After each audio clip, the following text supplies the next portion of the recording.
I was on a mission to get justice for Shanann, Nico, Bella, and Celeste. They deserved to have their story told. I think about, like, did I cause this? What in the world is going on? Hey, are you Chris? Yes. A lot of it wasn't adding up. The disappearance of a pregnant Frederick woman and her 2 children has captured the nation's attention. This house is not complete without anybody here.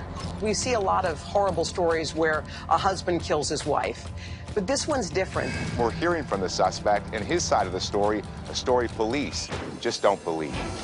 Okay. I could tell Chris was not comfortable with me rubbing his shoulder, but I was okay with that. I wanted him to be uncomfortable.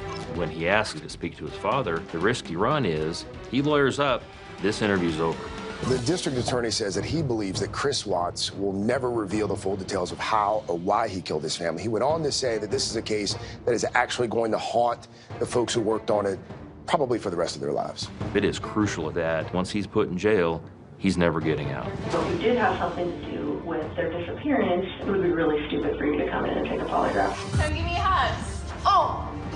I can't get that image out of my head.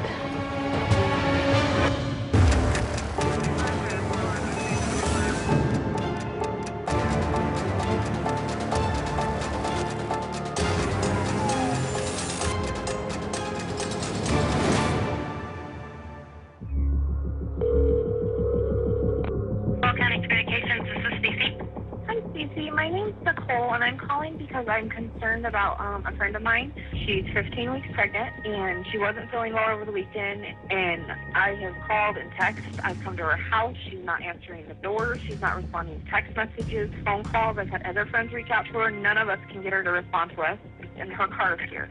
What's her name? Shanann Watts. And her husband's name is? His name is Chris Watts. I just want to know if she's okay. This was one of the worst, if not the worst, cases I've ever had in 19 years of police work. This one does not make sense to me. It was just too strange, too baffling for it not to leave a lasting impact in your head about how does this happen?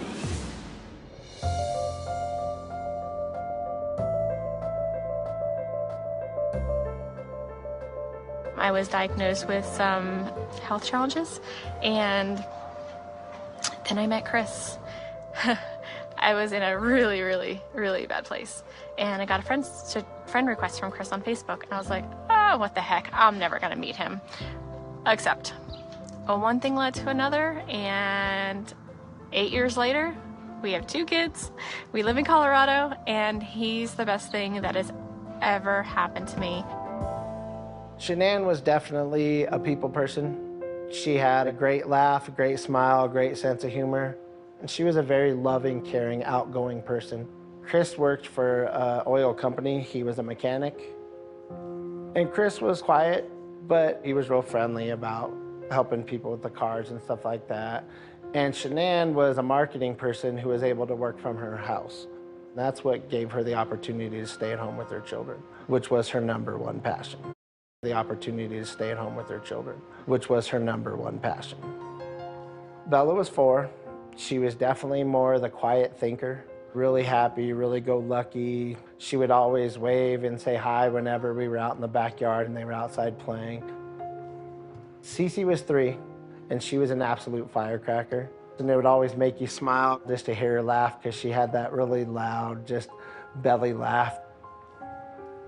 Chris and Shanann seemed to be wonderful parents.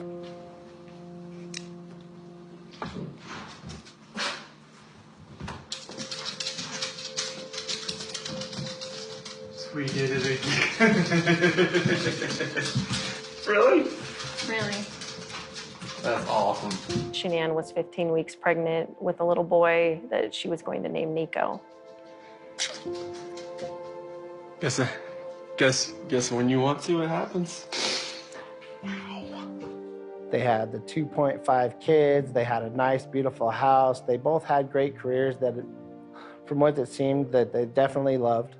And they just seemed to be that all-American great family.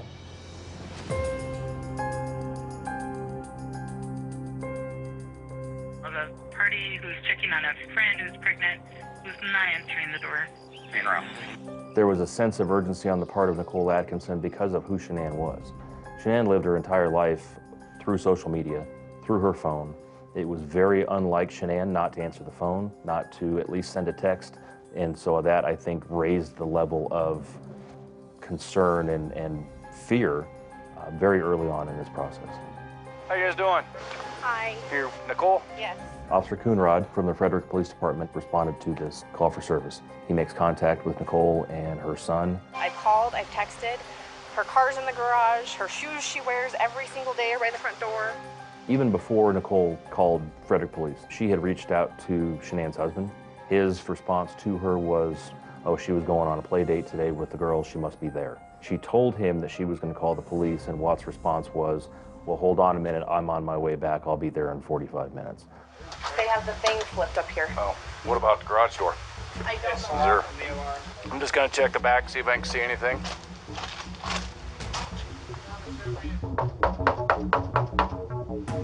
How you doing? You seen your neighbors today? No? Okay. Oh, we're just trying to get a hold of her. Yeah, I think she's diabetic, to be honest. Oh, is she? Something with her blood sugar, I thought. We were thinking about Shanann maybe having a spike in her blood pressure or dropping her blood pressure, and she might be in the house unconscious with the girls. And we were thinking, okay, we need to figure out how to get into this house. What's Chris's phone number? Hey, Chris, Officer Coonrod for the police department. Pretty good. So, do you have any idea where your wife is? Okay. Right. Well, my concern is her car's here. They're saying she is diabetic. I don't want her if she's upstairs and can't respond. About how far out are you? Okay. All right. Thanks. This female is diabetic. Unknown if she is home, though. Husband is on his way. Police department, if anyone's inside, make yourself known. Yeah, I mean, I don't see anything out of place. I'm not hearing kids. I'm not hearing anything.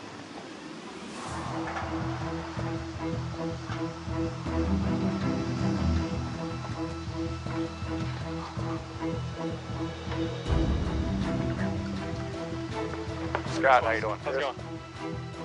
So this is the only vehicle she would have? Only one that, yeah. She would drive? Okay. The fact that Shanann's car was still in the garage, the car seats that belonged to Celeste and Bella were still in the car. It didn't sound like there was anybody in the home. The house was locked up from the inside. So these few things starting to add up to the officers like, this isn't right. There's something uncomfortable about what I'm walking into here. Mind if I come in, Chris? Okay. You checked upstairs, she's not there. I just want to make sure she's not passed out somewhere. Is she diabetic? You mind if I look around? Okay, thanks. From the beginning, Chris Watts was very compliant and very cooperative. That allowed us to search the Watts residence. All the girls' blankets are gone. Their blanket they sleep with, they don't leave anywhere without them. Good. Is any of her clothes, anything like that missing? Yeah. It didn't look like she went through and packed up a bag or anything. All that in the box. She tell you anything about leaving, moving out? Not moving out. I mean, the last time I talked to her was this morning. She said she's going to take the kids to a friend's house, and that's where she was going to be. And then I've texted her today. I've never heard anything. But car's here. Cars are here. Unless somebody came and picked her up. But the people that I know, nobody's heard from her. Nobody's seen her. In all missing person investigations, we usually want to start from the inside out. The people that are closest to the person that's missing, the person that last saw that person that's missing, Chris Watts, by his own words, was the last person that saw Shanann Watts.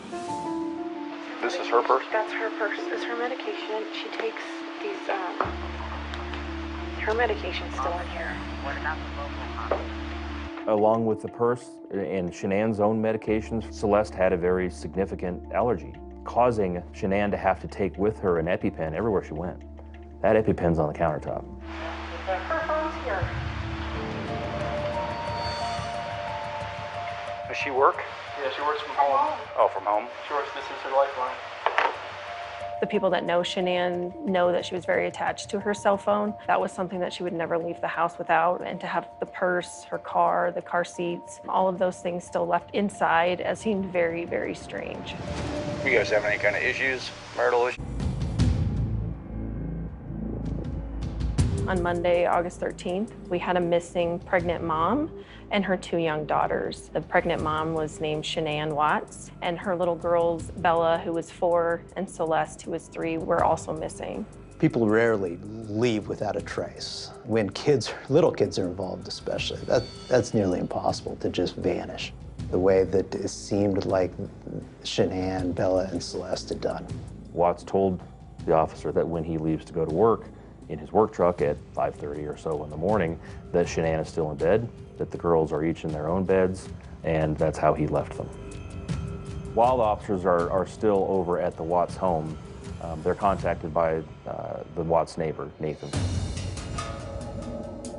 I knew that my security camera would catch any of Shanann leaving or someone coming in the house or her leaving with a friend.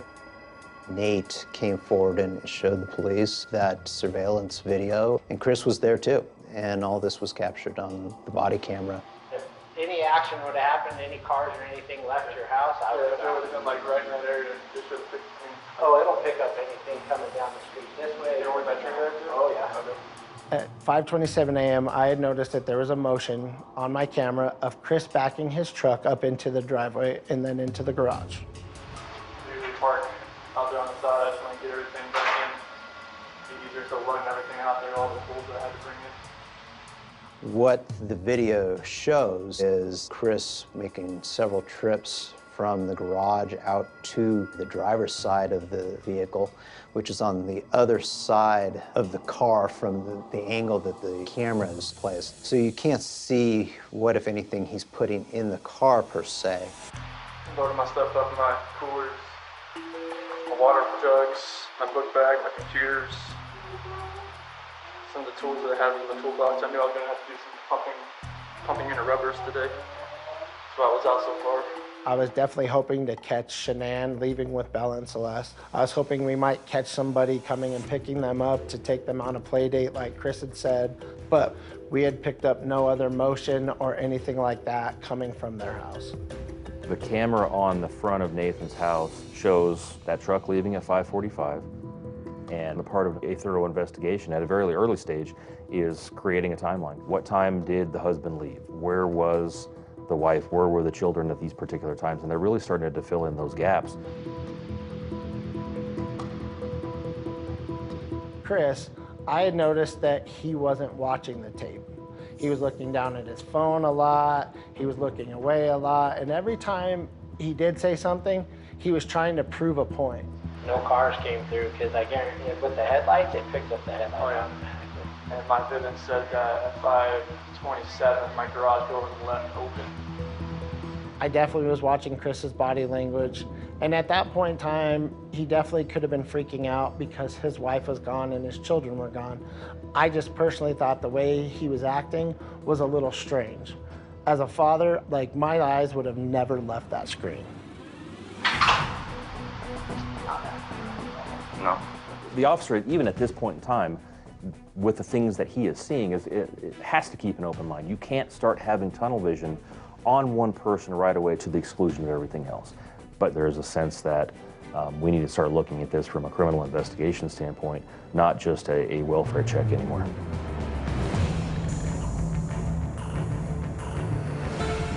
We really needed to go back into the Watts residence and do a thorough forensic search of that house. Hi, are you Chris? Chris, yes. Chris, Officer Lyons with the Frederick Police Department, Stop us Perez. Chris was compliant, cooperative. Our CSIs went in and searched for evidence, blood stains, signs of cleanup. We didn't see signs of struggle in the house. Things weren't knocked over. Things weren't broken and damaged. They are really organized people. Canines, cadaver dogs had gone through to pick up scents. We did notice the top sheet of the bed was missing, which we thought was a little out of place considering how clean everything else was. We didn't find any evidence inside the house. The Frederick Police Department reached out to the Colorado Bureau of Investigation, as well as the FBI, and requested assistance with a missing person investigation. We ran criminal histories on both Chris Watts and Shanann Watts. Neither one of them had a criminal record. So part of the investigation, I needed to know who Shanann was. And so I started looking at her Facebook page. I can kind of appreciate her attitude, I guess, sometimes. I come from a long line of Italian women, so we're very strong, sassy, assertive, and that's how I pictured Shanann. It was obvious she loved being a mom, she loved being a wife, and she loved what she did for work. The Frederick Police Department, they did a neighborhood canvass, they knocked on a lot of doors, they started contacting businesses in the area that might have surveillance videos. How are you? What's going on? We are looking for her and for her kids. Tonight, police issued a missing endangered alert for Shanann Watts and her 2 daughters. Her husband says she's been missing since Monday morning. I hope that she's somewhere safe right now and with the kids. I just want them back. I just want them to come back.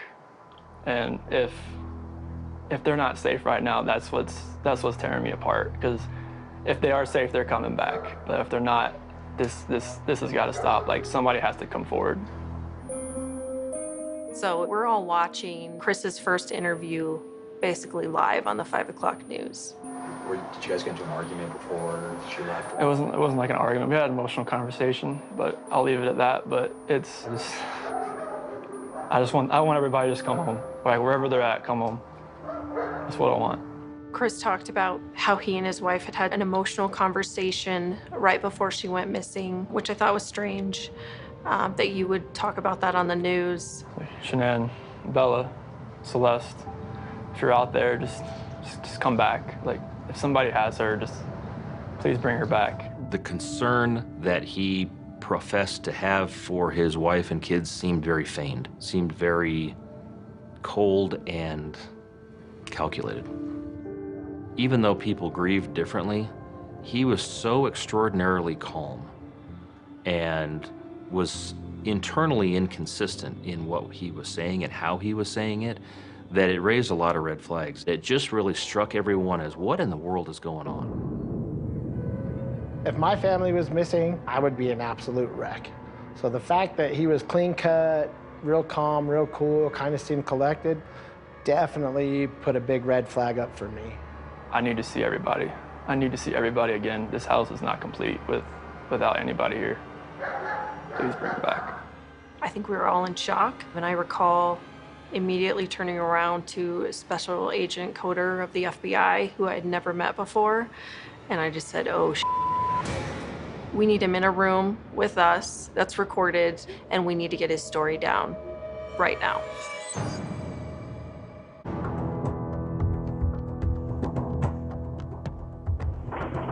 Alright, let's do this. I'm gonna sit next to you so we're looking at it together. We had already predetermined that Special Agent Coder with the FBI would conduct the initial interview of Chris Watts at the police department, and then he would request that I conduct a polygraph with Chris later on. Chris was not a suspect. It's very important to not alienate Chris. And at this point, he knows the most about everything, and we really wanted him to help us find his family. What do you think happened? At first, I really thought maybe she was just at somebody's house, just decompressing, exploring our scene. Yeah. But after today, like with the onslaught of, all the police cars, all the news, all the canine units, it's making me lean the other direction about someone took her. Okay. And it's freaking me out. I was able to watch a live feed video of the interview as it was happening, and it was extremely important to get a baseline story from Chris. This is a husband whose wife and children are missing. He's the last one to have seen them. He can give us the information that we need to help find them. Special Agent Coder had Chris actually write out a written statement, and so they spent, several hours going over Chris's statement in great, great detail. So, 1:48 a.m., doorbell detects a visitor. It showed Nicole dropping her off. Okay. 2 a.m., Shanann gets in bed with me. 4 a.m., that's when my alarm goes off for work. start having a conversation with her about putting the house up for sale and talking about it, like actually proceeding with the separation. Okay. And it gets pretty emotional because we have 2 beautiful kids and we have 1 on the way. At that point, we had Shanann's phone. And some of the things that we were learning from going through Shanann's phone is that she'd been talking to a lot of her girlfriends about Chris becoming very distant. They had even talked about counseling, and Chris was resistant. It was very emotional. We were both crying. And at the end, we just said, she said she was going to take the kids to her friend's house today. She would be back. Okay. I was like, okay. Looking back on that conversation, can you connect the dots between both of you being upset and crying, and here we are, and now she and the kids are gone? I think about, did I cause this? Did I make her feel like she needed to leave? Maybe she sat there and thought about it, do I really need to stay here right now? If he doesn't love me, maybe I should just go. It seemed like Chris was definitely taking a small portion of responsibility for her disappearance. But I felt like Chris was not being honest and was not telling the complete story. At that point, Special Agent Coder really needed to kind of turn up the heat. The day she goes missing is the day that you guys have marital discord. So you can understand what I'm thinking about you. Yeah. It makes me sick to my stomach, honestly. This is something that I would never do. Are you telling me the truth? I'm telling you the absolute truth.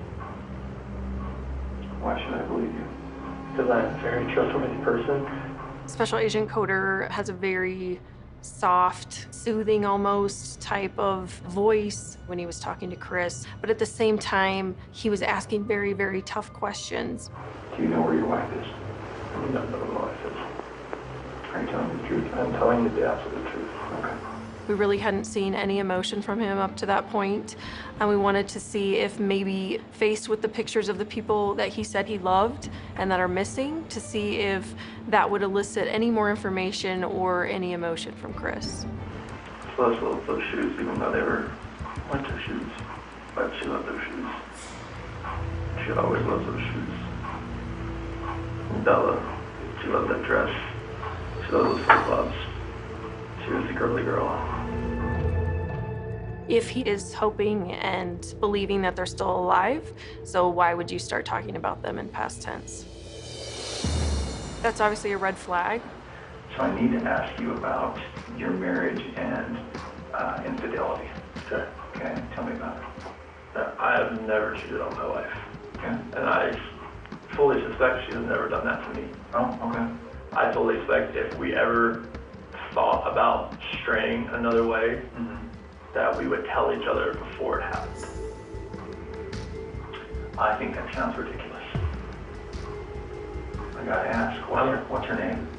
I don't have another one. You sure? I'm sure. Okay. I definitely needed to know what was the reason for the separation. What was the reason behind wanting to possibly end his marriage? If you weren't having an affair, Chris, what is it? Why are you falling out of love? I couldn't be myself around Shanann anymore. Does that make sense at all? The timing doesn't make sense to me. People just fall out of love. And that's where I was. I gotta tell you, that sounds like a load of horse shit. I know. There's what Chris is saying, and there's what Chris is not saying. Chris was not imploring us to go find his family. He was not giving us additional tips to follow up on. He did not honestly seem interested in the investigation. So Special Agent Coder needed Chris to try and explain his actions. I can tell that there's just something you're not telling me. Why you're not telling me, but there's something that's making you a little bit uncomfortable. Our initial thought was to do a polygraph that evening, just so we could either determine if he had something to do with her disappearance or we could rule him out. But his interview with Special Agent Coder was over close to 3 hours. It was past 10 o'clock. He's tired. It's not an ideal situation to try and start a polygraph that can be very extensive. And we really wanted to start fresh with him. So at that point, we asked Chris if he would come back the next day for a polygraph. So can we say that tomorrow at 11 o'clock? Sure. We can do a polygraph? Sure. Here. When Chris left that evening, investigators spent the entire evening combing through his computer records, cell phone records, and what we learned from that analysis really changed the entire course of the investigation. The disappearance of a pregnant Frederick woman and her 2 children has captured the nation's attention. Shanann Watts and her 2 young daughters haven't been seen in the last 2 days. Police say Watts, who is 15 weeks pregnant, and her 2 daughters, Celeste, age 3, and Bella, age 4, haven't been seen since Monday morning, gone without a trace from the family's home in Frederick.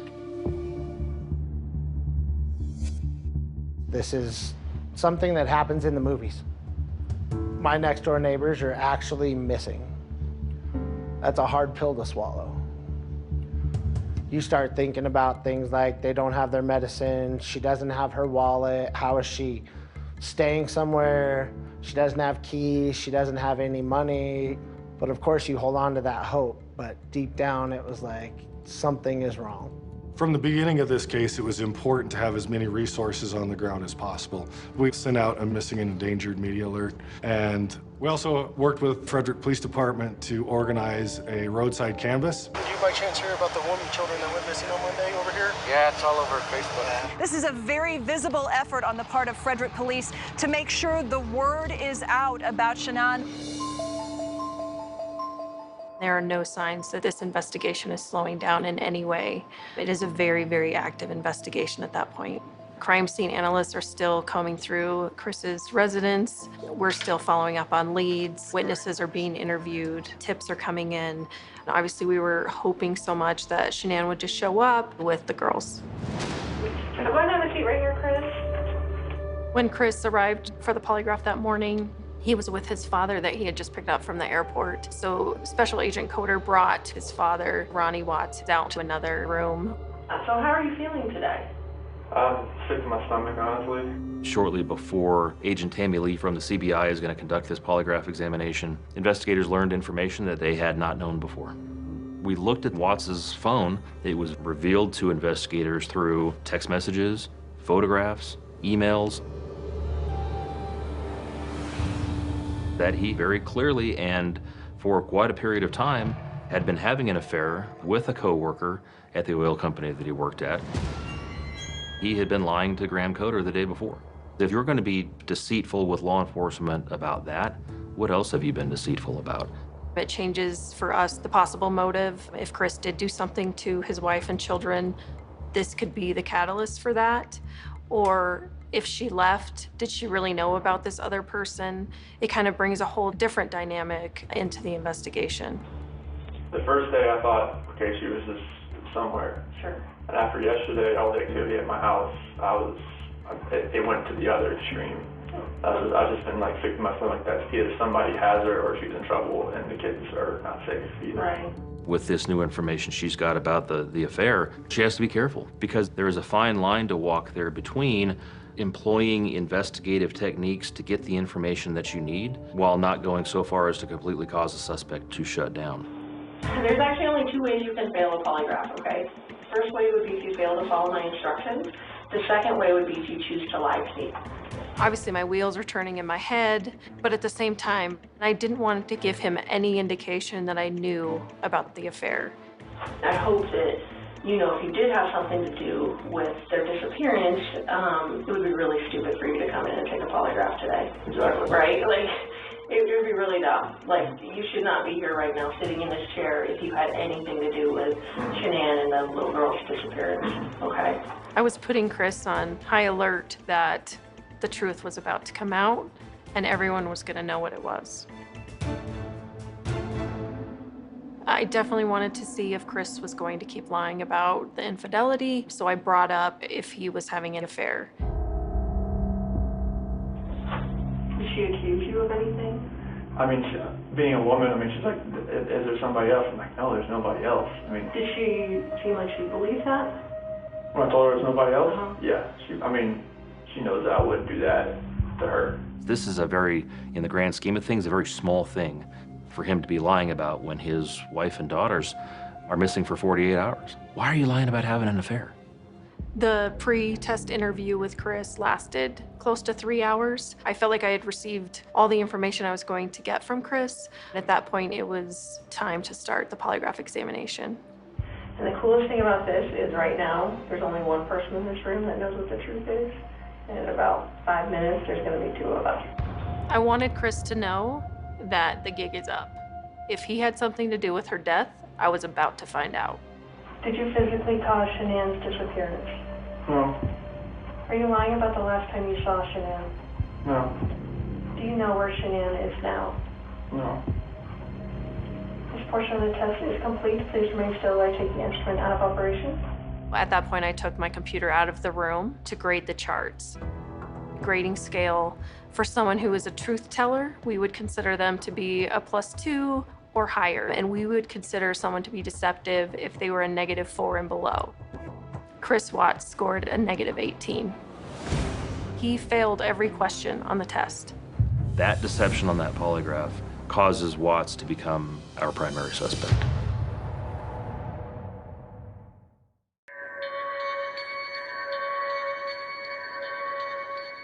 On August 15th, we've got Chris being interviewed by our investigators at the CBI, and simultaneously a team of investigators had been taking photographs of the area from where at that time Chris Watts worked, an oil field known as Survey 319, and they found a white sheet.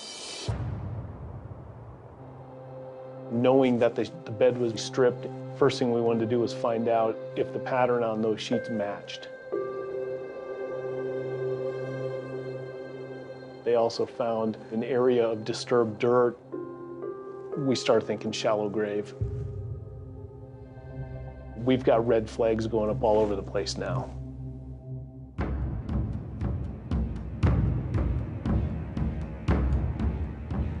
The results of the polygraph that Watts took showed deception. In other words, he failed. Now we're shifting, right? We're shifting to interrogation mode. How can we get Chris to tell us what the truth is? So I brought Graham in here because we want to talk to you about the results, okay? Okay. When I walked back in the room with Special Agent Coder, my attitude had completely changed, on purpose. I was no longer Chris's friend. I was no longer this joyful investigator that's just here to administer this polygraph. Now I'm here for the truth. You did not pass the polygraph test. Okay. Okay. I did not lie on this polygraph. I am. It's not even an option right now because you did not pass the polygraph, so I know you were being deceptive. So that's not even an issue right now. The issue right now is what happened to Shanann, Bella, and Celeste. Like, I want them back home, like. But you know they're not coming back home. I was shutting down his continued plea for his wife and kids to come home, because at that point we knew that was not going to happen. And I felt like he had done something horrible to his wife and the kids. This is where the rubber meets the road, Chris. Immediately after he's confronted with the deception, within just a couple of minutes, he starts to offer investigators a reason as to why maybe he showed deception on the polygraph. And he chooses the most innocuous thing that he could possibly admit to. I cheated on her. I'm not proud of it, so I don't want to get her involved in this. I don't want to ruin her life. We knew all about Nikki. So we didn't need to ask you about her in the polygraph. We just didn't need to, because we knew, okay? Special Agent Coder kind of adds that in at the end, you know? We knew way more than we're letting on. It was just kind of the gateway to finding out what the bigger lie was, because we knew it wasn't just about the affair. This should have been a time in your marriage where you guys were happy and thriving and productive, okay? And I believe that Shanann's the reason none of that happened. You know, it's common in these types of cases that there's some victim blaming, so that it's easier for the suspect to say, yeah, it wasn't all just me. Like, I did it because they pushed me to it, or I was forced to do it. Giving Chris a possible reason as to why this would have happened. I believe that she's a controlling person. Maybe doesn't listen to you as much as she should. I think that she can do whatever she wants and you can't. Agent Coder and Agent Lee are providing him other alternatives, other possibilities as to what may have happened, other reasons that something may have happened, in an effort to try to see what his reaction is going to be. Chris, did Shanann do something to them? No, I don't know. I'm serious. I have no clue. No, you would have known because they didn't leave the house. Did Shanann do something to them, and then did you feel like you had to do something to Shanann? They were at the house when I left. They were there. Vilifying Shanann, it's a technique that we can use to eventually get the actual truth. We just needed to find Shanann and the girls. Maybe Shanann did it, and you felt compelled to fix this so Shanann didn't look bad. I feel like you cleaned up for her. But I don't know, you're not telling me that, so it makes me think the worst. Like, did you do that to all three of them? I did not do anything to these kids. He was definitely more deflated. He was kind of hanging his head down. He kind of seemed exhausted from it all, honestly. Can I talk to my dad or something? I just can't talk to my dad. Like, he flew across the country. Watts makes a request of the investigators to speak to his father. They have to make a decision on the spot. They don't have an opportunity to make a phone call to their supervisor. They don't have an opportunity to call somebody from the DA's office and say, hey, what do you think I need to do? There were so many things in play at that moment that it was such a risky move, and we had to really make a split-second decision on whether we could allow Ronnie Watts into the interrogation room or not. Hey, Greg, how about this? If we brought your dad in here, would you please tell him what happened? Can I go out there and talk to him? Well, I don't know that you want to do it out there because there's a lot of people going through the halls. Should we bring him in here? We'll step out. Okay. Do you need a few minutes with him? Okay. You have him on the ropes. You can see it. The risk you run is that a father, Ronnie Watts, walks into the room, turns into the protective father for his son, and tells him, you need a lawyer. Hey, Chris. He lawyers up, this interview's over.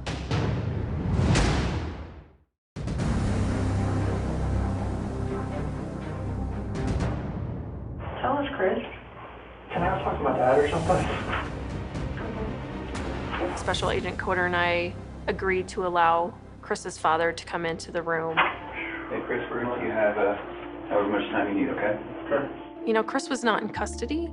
Chris had every right to walk out of that room at any moment. So we were trying to appease Chris, if you will.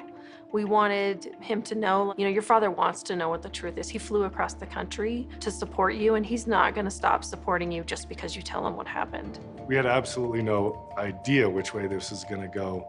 Is he going to come in and protect his son and shut us down, or is he going to encourage him to tell the truth? As soon as Ronnie entered the room, Special Agent Coder and I had pretty much ran to the observation room in order to watch the interview. It was definitely a make or break moment. They were speaking very quietly, so everyone in the command post was silent. Polygraph failed it. Too much emotions. So, I mean, they're not going to let me go. Is there any reason why they shouldn't? They know I had an affair. Anything else you want to tell me? What's going on? I don't want to protect her. What? I don't want to protect her. She hurt him? Yeah. I thought I hurt her. You hurt her? Well, you guys want to? When I was downstairs, they came back up and they were gone. Did she kill him? They're blue. She took both from the dead. I freaked out at the same thing with her. So she killed OCC and Tom. Took them to death. That's rage. I hadn't.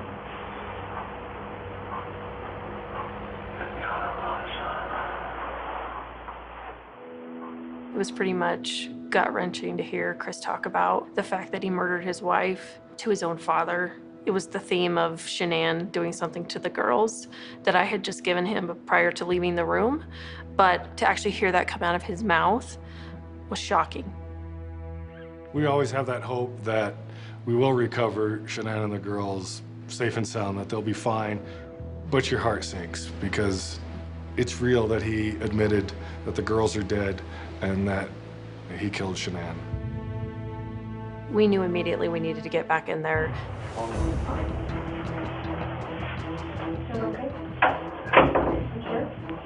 I could tell Chris was not comfortable with me rubbing his shoulder, but I was okay with that. I wanted him to be uncomfortable, and I wanted him to look at me and to focus back on our questions. Can you tell us what you told your dad?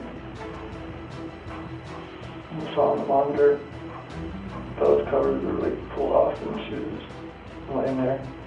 She was blue. She was in there with her. What happened? I put my hands around my wife's neck and did that same thing. He describes feeling extremely angry, so he basically grabs Shanann, throws her down on the bed, and strangles her right on Cece's bed, is what he said. This was him seizing upon an opportunity to shift the blame away from himself as much as he could and towards somebody that no longer could defend herself. It is crucial at this point in time that we find out where they are so that we can really start working on the homicide investigation portion of this to make sure that once he's handcuffed and once he's put in jail, he's never getting out. Where are they now, Chris? To find your babies. It's the hard part. All you have left is to tell us where they're at. They're gone. There's no bringing them back. Internally, there's outrage. I didn't want to show that to him because I really wanted Chris to keep talking. It was very hard. Well, where are they? At that first location I went to that day. Mississippi 319. So, Chris, are they in something? Are they under the ground? Like, where would you find them? You take us out there? I thought there's no element block there. Are they all three out there, Chris? Yes. Chris talked about the area being very vast. He talked about it being maybe 10 miles by 20 miles. So to me, it was very, very important that he actually describe in detail where they were at that site, just because there were so many different places where he could have buried them or hidden them. What is that? It's the Mississippi 319. Okay. Whereabouts is Shanann and the girls?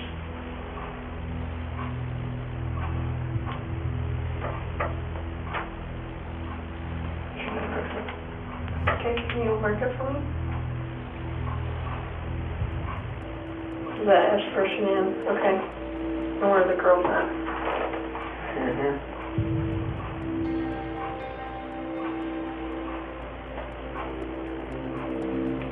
Are they in the tanks? What's in the tanks? It's a mixture of oil and water. I just couldn't believe a father could do something so horrible to his children and his wife.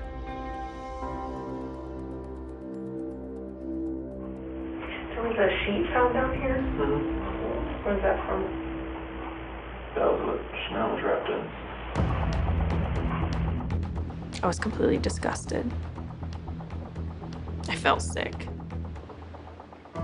But at the same time, I was like, we need to go get them. We need to go get them right now. I knew everyone's lives were going to be changed from that moment on.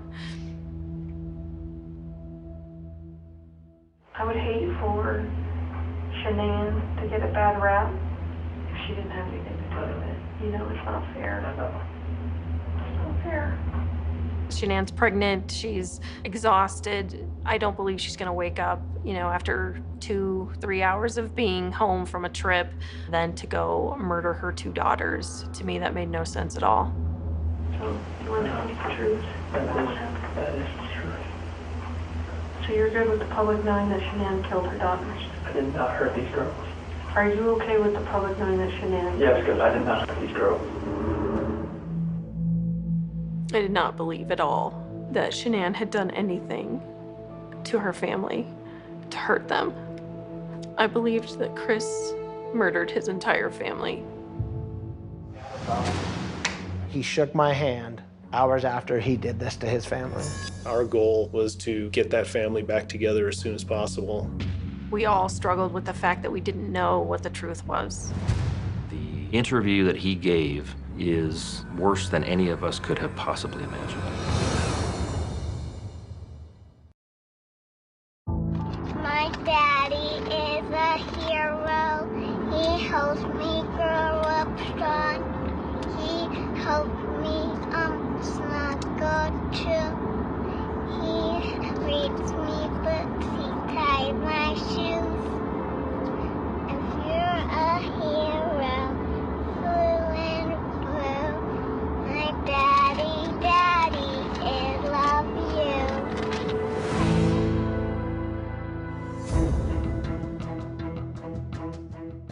When Chris told his father that Shanann had killed the girls and that he had then killed Shanann, even though I didn't necessarily believe his version of events and I didn't buy into his description of how it went down, there was a sense that we were progressing. Hey, Chris, do you mind if we take pictures of your hands and chest and stuff? Just Based on his statements, we had probable cause to believe that he had committed the crime of murder. That's the legal threshold that we need to get to arrest him. Chris, come stand up for me. I'm gonna have you face that wall. At the conclusion of the interrogation, officers came in, placed Chris Watts in handcuffs, took him out to a patrol car, and he was transported to the Weld County Jail. We're not going to wait till the next day. Our goal was to get that family back together as soon as possible. About 11 o'clock at night, we started to excavate the dirt. We wanted to get Shanann out of the ground if that's in fact where she was.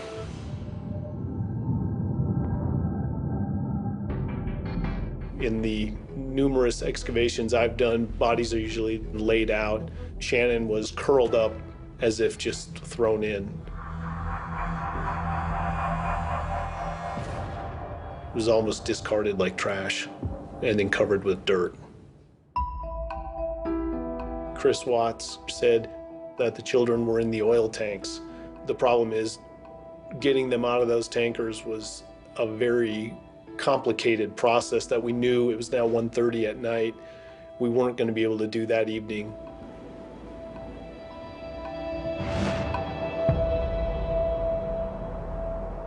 At this point, we have strong reason to believe that we know where the bodies of the children are, and recovery efforts are in process on that. When we were at the oil site on the morning of the 16th, I think everybody there kind of arrived with this sense of dread because you know what the mission is. You know that you're recovering the bodies of 2 small children. This is going to be a huge undertaking to drain these tanks. We questioned whether small children would fit through that opening. We also couldn't see them, you know, when we opened the hatch from the top. So there was a point where we thought he could still be lying. One of my CSIs went up and opened the inlet, and we found a tuft of hair along the inside of one of the oil tank inlets, and then we knew. What a horrible, horrible thought that is. Looking at those oil tanks and seeing the size of the hatch at the top, and then to have to pull them out of that oil, I wouldn't wish that upon my worst enemy.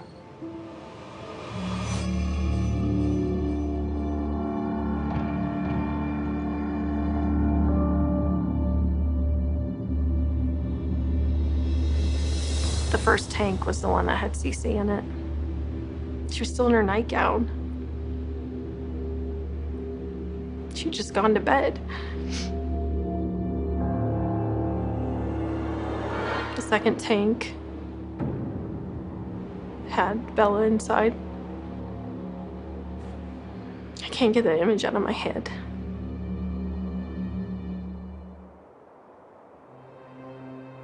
I don't see how somebody who loves their family could even possibly do something like that.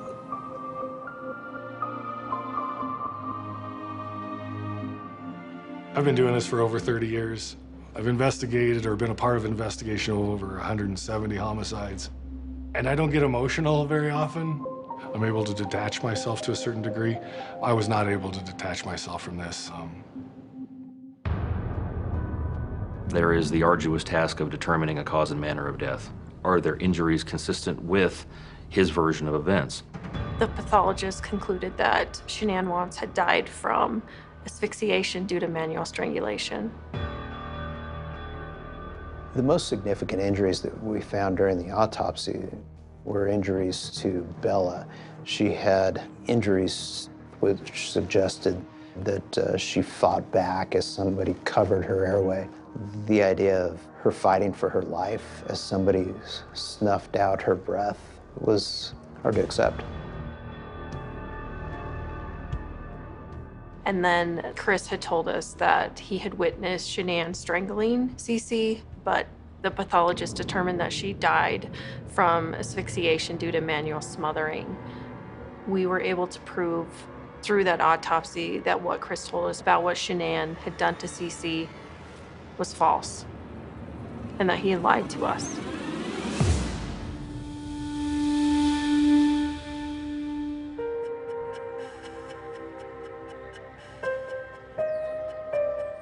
We left the autopsies feeling that Chris Watts was solely responsible for the deaths of his entire family. Under Colorado law, an unborn child can't be the victim of a homicide, but there has to be a recognition that he killed his unborn son. His unborn son is named Nico. They had named him that. So we charged him with the only charge available to us under Colorado law to give us that recognition that Nico was also a victim of his father's acts. The charge that I had available to us is called wrongful termination of a pregnancy. We knew that there was another woman who was romantically involved with Chris Watts. As soon as we got her name, she called in to the tip line and said, "Hey, I'm the other woman," essentially. And after investigating, we were confident that she had no role to play in this tragic event. Mr. Watts, why did you kill your wife and 2 children? Today, prosecutors filed a motion requesting fingerprints, cheek swabs, and hand pictures from Chris Watts. They believe Watts is responsible for all 3 deaths. It was just utter disgust and shock. He did that, and he was standing in my house hours afterward. Hopefully something comes up here. I think that was one of the toughest things to swallow. No. Is knowing that he shook my hand hours after he did this to his family.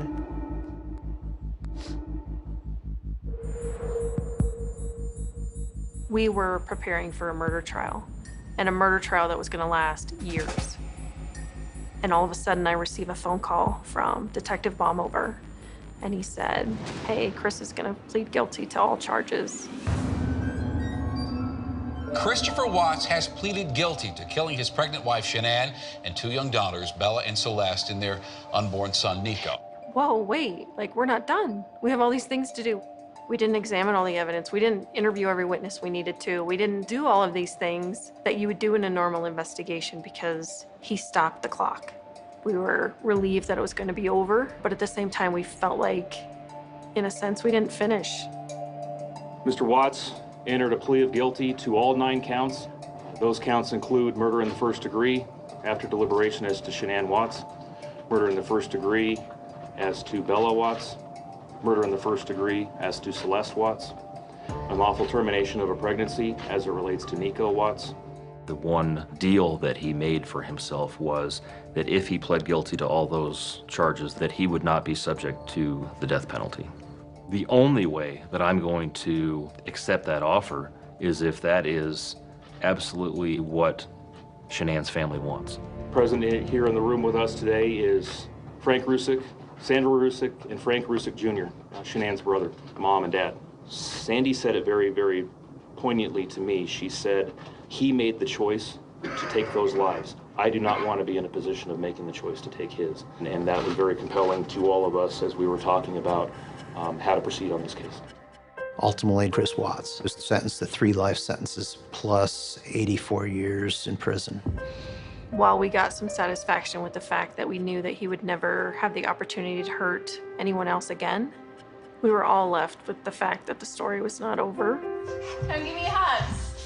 We all struggled with the fact that we didn't know what the truth was.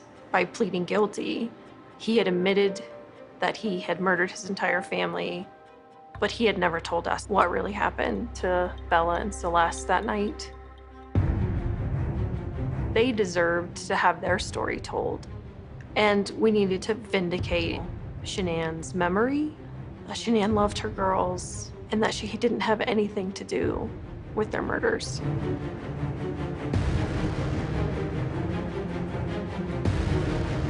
Tonight, Watts sits in a Wisconsin prison serving his 3 life sentences without any possibility of parole. The district attorney told us is that they considered making a part of the plea agreement that Christopher Watts would have to confess more about what happened that night. So myself, Special Agent Coder, and Detective Baumover, we flew to Wisconsin, where Chris was being held, and have one last conversation with him.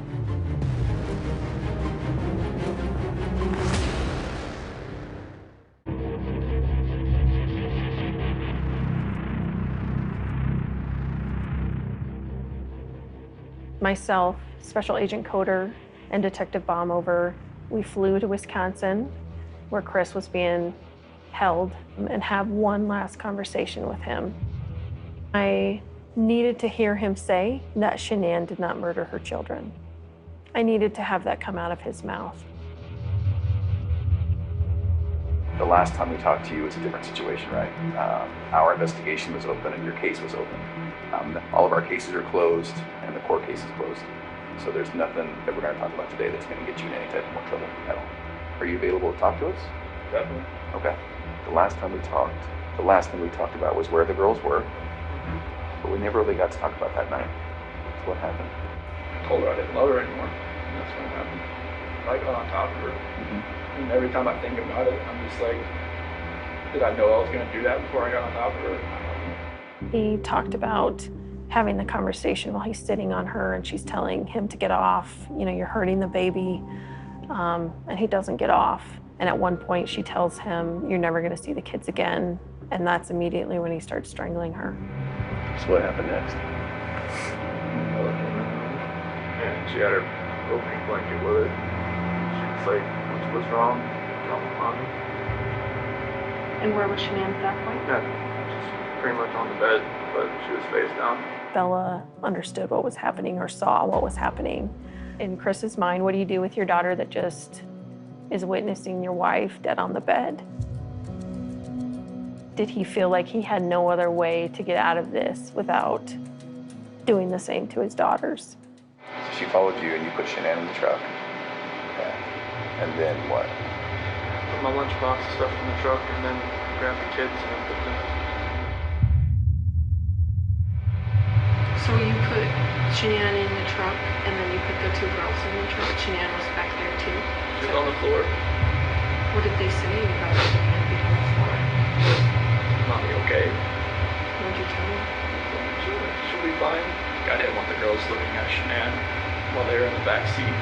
So what'd you do? I put a trash bag on one end and on her feet and on her head so they didn't have to see. We had never, nobody had ever contemplated, that I recall, in any discussion, that the girls were alive when he drove them out to the oil site. When I was driving up there, I mean, you know, they were just, you know, kind of asleep or kind of just like, you know, holding on to each other, laying in each other's laps. They were alive in your truck. You now had an hour to drive out to the oil site, and at no point did he decide to spare their lives, and it made no sense to us. I took Shanann out, and then... What were the girls doing when we were here? Just sitting in the back of the truck. CC was hers.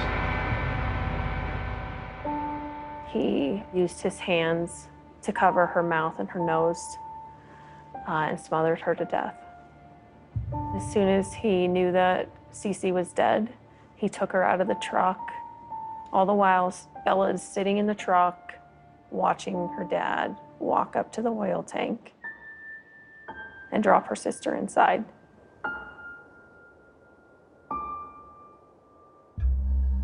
And then went down to Bella. Tell me what happened there. It was the same thing. Chris told us that every night when he closes his eyes, he hears Bella yell, "Daddy, no." I feel like it's kind of what he deserves. I hope he hears that every night. You know, he didn't even cry for them. Like, I've cried more for them than he has. Like, who does that?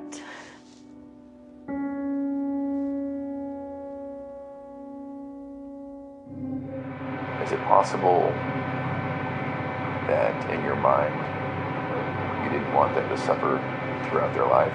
Was this like a mercy thing? I mean, you can say that like after the fact, but it was just like, I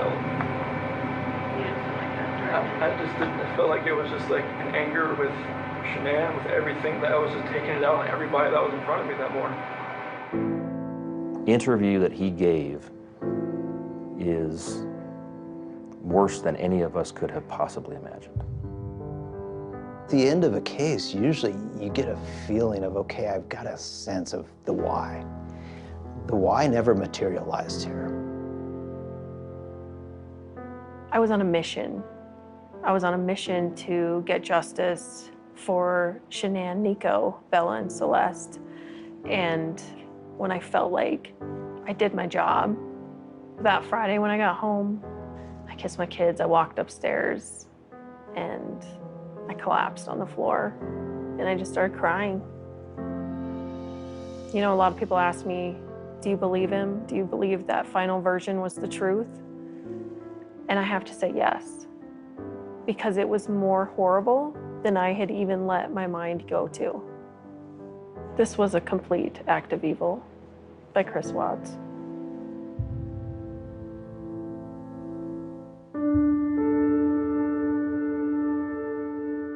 Shanann wanted to make a difference in life, and she thrived every day to make that happen. She had a lot of close friends, a lot of close family. She loved those girls. Her life revolved around those girls, Bella and Celeste. They're great, wonderful children. Their lives mattered to everybody. They are very loved, and she did make a difference. I love you, girl. I got the baby a hug. You want to give the baby a hug? There are two silver linings. One is that at least we were afforded an opportunity to give Shanann, Bella, Celeste, Nico, and her family closure. The other silver lining is that I can go to sleep every night knowing that the defendant will never walk this earth again. Every other case I've had, I've been able to put the pieces together. There's been signs in the past. There's things we can point to and say, look, he was a violent person before, whatever. Nothing about this case makes sense to me, but like, I still have to live my life, and I need to do as much good as I can for the rest of the time I have here. Hopefully counteract some of the evil.